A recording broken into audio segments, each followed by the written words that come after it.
ایک دفعہ حضرت علی شیر خدا رضی اللہ عنہ کہیں بیٹھے تھے تو ایک شخص حضرت علی رضی اللہ عنہ کے پاس آیا اور عرض کیا، یا علی، میں نے سنا ہے آپ کی جو تلوار ہے یہ پہاڑ کو بھی چیر دیتی ہے، کیا یہ بات صحیح ہے؟ حضرت علی رضی اللہ عنہ نے فرمایا، ہاں صحیح ہے۔ اس نے کہا، یا علی، کیا آپ اپنی تلوار دیں گے؟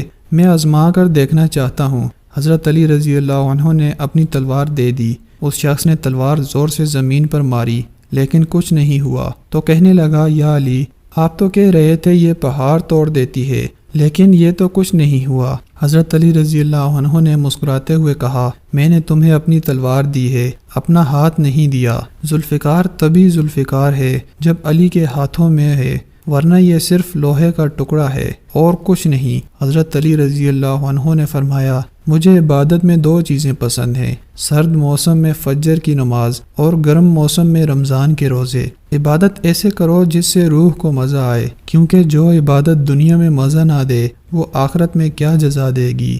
جب گناہوں کے باوجود اللہ پاک کی نعمتیں مسلسل ملتی رہیں تو ہوشیار ہو جانا کہ تیرا حساب قریب اور سخت ترین ہے۔